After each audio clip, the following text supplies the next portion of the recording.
ಇವತ್ತಿನ ಸಿಂಪಲ್ ಆದಂಥ ರೆಸಿಪಿ ಹೂಕೋಸಿನ ಒಂದು ಮಸಾಲೆನ ಮಾಡ್ಕೊಳ್ತಾ ಇದ್ದೀನಿ. ತುಂಬಾ ಸುಲಭವಾಗಿ ರುಚಿಕರವಾಗಿ ಮಾಡ್ಕೊಳ್ಬೋದಂಥ ಹೂಕೋಸಿನ ಒಂದು ಮಸಾಲೆನ ಇದು ಹೇಗೆ ಮಾಡೋದು ಅಂಥೇಳಿ ತಿಳಿಸ್ಕೊಡ್ತಾ ಇದ್ದೀನಿ ನೋಡಿ. ಫಸ್ಟಿಗೆ ಹೂಕೋಸೆಲ್ಲನೂ ಈ ಥರ ಚಿಕ್ಕ ಚಿಕ್ಕದಾಗಿ ಹೆಚ್ಕೊಂಡ್ಬಿಡಿ. ನಂತರ ಇದರಲ್ಲಿ ಚಿಕ್ಕ ಚಿಕ್ಕ ಹುಳಗಳಿದ್ರೆ ತಕ್ಕೊಂಡ್ಬಿಡಿ. ಇದು ಹುಳ ತೆಗೆಯೋದಕ್ಕೇ ಈ ಥರ ಮಾಡ್ಕೊಳ್ತಾ ಇದ್ದೀನಿ. ಒಂದು ಪಾತ್ರೆಯಲ್ಲಿ ಬಿಸಿ ನೀರು ಮಾಡಿಕೊಂಡು ಚೆನ್ನಾಗಿ ಇದು ಒಂದು ದೊಡ್ಡ ಕುದಿ ಬರೋವರೆಗೂ ಹಾಗೇ ಇಟ್ಬಿಡಿ. ಅದರಲ್ಲೇ ಹೂಕೋಸೆಲ್ಲ ಚೆನ್ನಾಗಿ ಬೆಂದೋಗ್ಬಿಡುತ್ತೆ. ಅದಕ್ಕೆ ನಾನು ಉಪ್ಪು ಮತ್ತು ಅರಿಶಿನ ಸೇರಿಸ್ಕೊಳ್ತಾ ಇದ್ದೀನಿ ನೋಡಿ. ಚೆನ್ನಾಗಿ ಒಂದು ಕುದಿ ಬಂತು. ಇವಾಗ ಹುಳ ಏನಾರಿದ್ದರೆ ಇದ್ರ ಮೇಲ್ಗಡೆ ಬಂದು ನಿಂತ್ಕೊಳ್ಳುತ್ತೆ. ಸೊ ಆವಾಗ ಅದನ್ನು ತೆಗೆದು ಬಿಸಾಕ್ಬೋದು ನೋಡಿ. ಚೆನ್ನಾಗಿ ಕುದಿ ಬಂದಿದೆ. ಈ ಥರ ಮಾಡಿಕೊಂಡು ಫಸ್ಟು ನಾವು ಇದರಲ್ಲಿರೋ ಹುಳಗಳೆಲ್ಲ ತೆಕ್ಕೊಂಡ್ಬಿಡೋಣ. ನಾವು ಬಿಚ್ಚುವಾಗಲೇ ನಾವು ಸಪ್ರೇಟ್ ಮಾಡುವಾಗಲೇ ಒಂದೊಂದು ಚಿಕ್ಕ ಚಿಕ್ಕದಾಗಿ ಸಿಗುತ್ತೆ, ಅದನ್ನೆಲ್ಲ ತೆಗೆದು ಬಿಸಾಕ್ಬೋದು.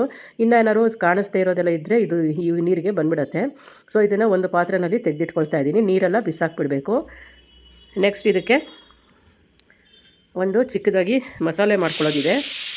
ನಾವಿದು ಅನ್ನಕ್ಕೆ ಮತ್ತು ಚಪಾತಿಗೆ, ದೋಸೆಗೆ ಎಲ್ಲ ಮಾಡ್ಕೊಳ್ತೀವಿ. ಈ ಮಸಾಲೆನ ತುಂಬ ರುಚಿಯಾಗಿರುತ್ತೆ ನೋಡಿ. ಮತ್ತೆ ನಾನು ಇನ್ನೊಂದು ಸಲ ನೀರನ್ನು ಹಾಕ್ಕೊಂಡು ಒಂದು ಕುದಿ ಬರೆಸ್ಕೊಳ್ತಾ ಇದ್ದೀನಿ. ಬರೆಸ್ಬಿಟ್ಟು ಇದನ್ನು ಮತ್ತೆ ಸಪ್ರೇಟಾಗಿ ತೆಗೆದಿಟ್ಕೊಂಡು ನೀರೆಲ್ಲ ಬಿಸಾಕೋಣ. ಇವಾಗ ಇದು ಕ್ಲೀನ್ ಮಾಡಿರೋದು ಪ್ರೊಸೆಸ್ ಮುಗೀತು. ಸೊ ಇದು ತುಂಬಾ ಕ್ಲೀನಾಗಿ ರೆಡಿಯಾಗಿದೆ. ಇದಕ್ಕೆ ಇವಾಗ ಮಸಾಲೆಗೆ ಸ್ವಲ್ಪ ಮೆಂತ್ಯ, ಸ್ವಲ್ಪ ಸಾಸಿವೆ, ಹುಣಸೆ ಹಣ್ಣು, ಒಂದು 4-5 ಬ್ಯಾಡಗಿ ಮೆಣಸಿನ್ಕಾಯಿ, 1 ಕಪ್ಪಷ್ಟು ಕಾಯಿ ತುರಿ, ಇದು ಮೆಂತ್ಯ ಮತ್ತು ಸಾಸಿವೆ ಹುರಿದಿಟ್ಕೊಂಡಿರೋವಂಥದ್ದು. ಹಾಗೆಯೇ ಧನಿಯಾ ಕಾಳು 1 ಸ್ಪೂನಷ್ಟು, ಸ್ವಲ್ಪ ಅರಿಶಿನ ಹಾಕ್ಕೊಂಡಿದ್ದೀನಿ, ಅರ್ಧ ಸ್ಪೂನಷ್ಟು. ಇದಿಷ್ಟೂ ಇವಾಗ ಮಿಕ್ಸಿ ಜಾರ್ನಲ್ಲಿ ತರ್ತರಿಯಾಗಿ ರುಬ್ಕೊಳ್ಬೇಕು. ನಂತರ ಇದಕ್ಕೆ ಬಟಾಣಿ, ಆಲೂಗೆಡ್ಡೆ, ಟೊಮೆಟೊ, ಈರುಳ್ಳಿ ಮತ್ತು ಕೊತ್ತಂಬರಿ ಸೊಪ್ಪು ಇದಿಷ್ಟನ್ನು ಹಾಕ್ಕೊಳ್ತಾ ಇದ್ದೀನಿ. ಫಸ್ಟಿಗೆ ಫ್ರೈ ಪ್ಯಾನ್ ಬಿಸಿ ಮಾಡೋದಕ್ಕೆ ಇಡೋಣ. ನಂತರ ಇದಕ್ಕೆ ಒಂದು 4 ಸ್ಪೂನಷ್ಟು ಎಣ್ಣೆ ಹಾಕ್ಕೊಂಡಿದ್ದೀನಿ.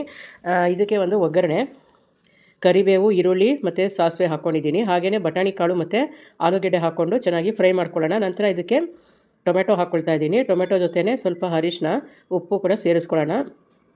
ಎಲ್ಲನೂ ಒಂದು 20 ನಿಮಿಷದಲ್ಲಿ ಚೆನ್ನಾಗಿ ಬೆಂದು ಬರುತ್ತೆ. ಹಾಗೆ ಕಾಲಿಫ್ಲವರ್ ಕೂಡ ಚೆನ್ನಾಗಿ ಬೇಯಿಸಿಟ್ಟಿದ್ದೀನಿ.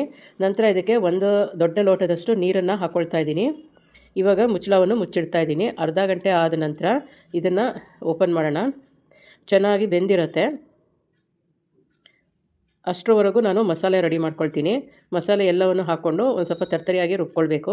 ಲಾಸ್ಟ್ನಲ್ಲಿ ಸ್ವಲ್ಪ ಹಸಿ ಶುಂಠಿ ಹಾಕ್ಕೊಳ್ತಾ ಇದ್ದೀನಿ ಮತ್ತು ಕೊತ್ತಂಬರಿ ಸೊಪ್ಪು ಇದಿಷ್ಟು ಹಾಕ್ಕೊಂಡು ಮಿಕ್ಸಿ ಜಾರ್ನಲ್ಲಿ ಒಂದು ಸ್ವಲ್ಪ ತರ್ತರಿಯಾಗಿ ರುಬ್ಕೊಳ್ಳೋಣ. ಅಷ್ಟರವರೆಗೂ ಇದು ಬಟಾಣಿ, ಆಲೂಗೆಡ್ಡೆ ಎಲ್ಲ ಚೆನ್ನಾಗಿ ಬೆಂದಿದೆ. ಇವಾಗ ಇದಕ್ಕೆ ನಾನು ಕಾಲಿಫ್ಲವರ್ನ ಹಾಕ್ಕೊಳ್ತಾ ಇದ್ದೀನಿ. ಅದರಲ್ಲಿ ನಾನು ಉಪ್ಪೆಲ್ಲ ಸೇರಿಸಿ ಬಿಸಿ ಬಾಯ್ಲ್ ಮಾಡ್ಕೊಂಡಿದ್ದೆ. ಅದಕ್ಕೆ ಇವಾಗ ನೋಡಿಕೊಂಡು ಉಪ್ಪು ಹಾಕ್ಕೊಳ್ಳಿ. ಮತ್ತು ಮಸಾಲೆ ಹಾಕ್ಕೊಂಡು ಚೆನ್ನಾಗಿ ಕುದಿ ಬರೆಸ್ಕೊಂಡ್ರೆ ಆಲೂ ಗೋಬಿ ಬಟಾಣಿದು ಮಸಾಲೆ ರೆಡಿ ಆಯಿತು ನೋಡಿ. ಸ್ವಲ್ಪನೇ ನೀರು ಹಾಕ್ಕೊಳ್ಳಿ, ಜಾಸ್ತಿ ನೀರು ಹಾಕ್ಕೋಬೇಡಿ. ಇದು ಜಾಸ್ತಿ ನೀರು ಹಾಕ್ಕೊಂಡ್ರೆ ಚೆನ್ನಾಗಿರಲ್ಲ ತಿನ್ನೋದಕ್ಕೆ.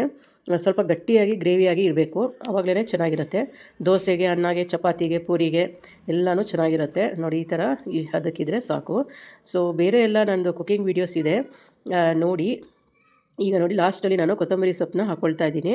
ಹಾಗೆ ಎಲ್ಲವನ್ನು ಮಿಕ್ಸ್ ಮಾಡಿ ಬಿಸಿ ಬಿಸಿಯಾದ ಆಲೂ ಗೋಬಿ ಮಸಾಲ ರೆಡಿ ಆಗುತ್ತೆ.